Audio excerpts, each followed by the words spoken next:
In a peaceful environment, one of the cruelest things we can do to another human being is to ask them to be in a committed relationship with us and then withhold sex. To withhold something is to hold it back and refuse to give it. It's something that can happen subconsciously. Most of us are not deeply cruel in nature, and we're not withholding sex in our intimate relationships consciously. The truth is that in every situation where sex is being withheld from one person to another or by another, there was a moment in time where everything was fine. And then in the next moment, it was not.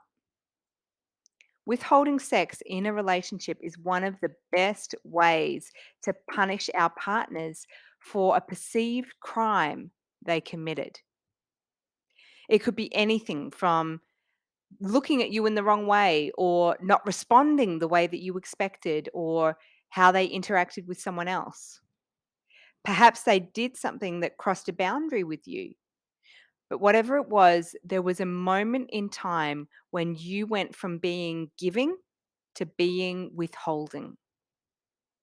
Most of the time, we miss this moment and it slides right by us, blending into a series of seemingly innocuous, mundane moments in life.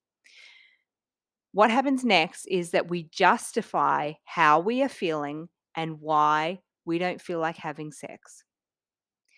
I'm too tired. I have a headache. I'm too sick.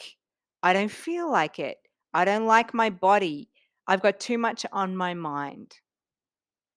What we miss is that we have asked the person that we love to be with us, regardless of whether the agreement is monogamous or not.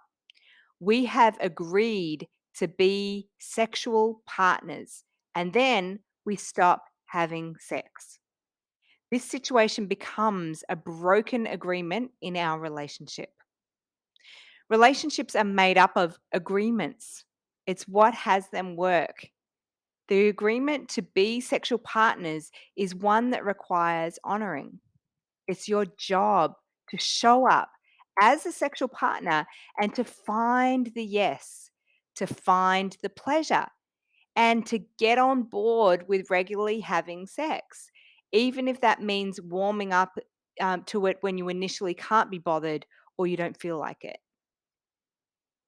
Expecting your partner to stay in a committed relationship while not having sex with them devolves the relationship into companions, best friends, housemates, or simply a warm body in a bed. These aspects of relationship are still important, but without learning how to show up when you're not in the mood or how to reopen when you are shut down, you risk holding your partner hostage in a contract that you are not fulfilling. So, here are some tips for how to show up when you're not in the mood. One, often you're not going to be in the mood, and that's okay. Be okay with that. Two, recognize that you may need to warm up to it.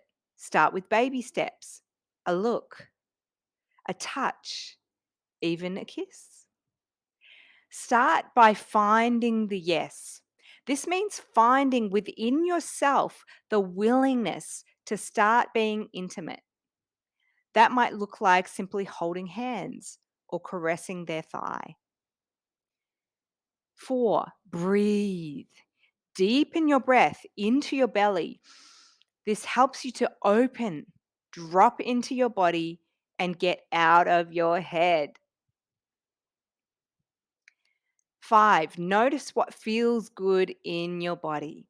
It could be anything from your big toe, a little bit of pleasure there, to your earlobe. Focus on the pleasure and allow it to expand to other parts of your body.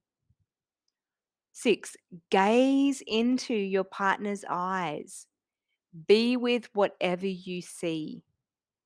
Don't stop opening yourself. Notice if you take your heart away from them and gently bring yourself back. This is the person.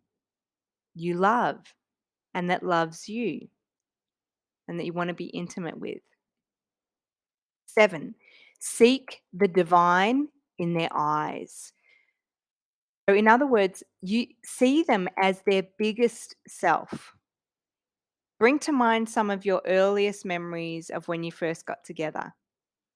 Share them with your partner. Enjoy remembering, maybe even reenacting.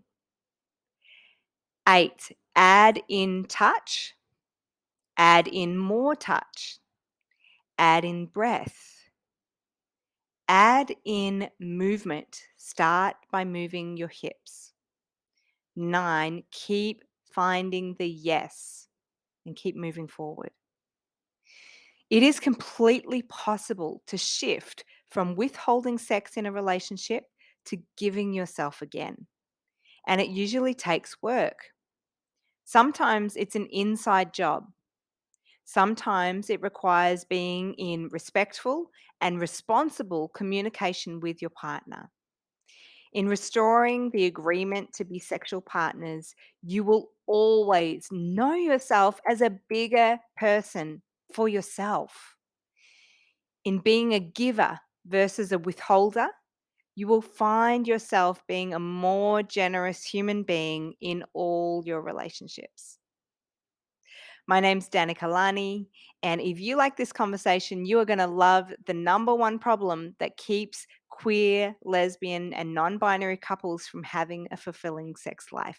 Click on the link below to get your gift. Please like and subscribe and comment, and keep finding the yes.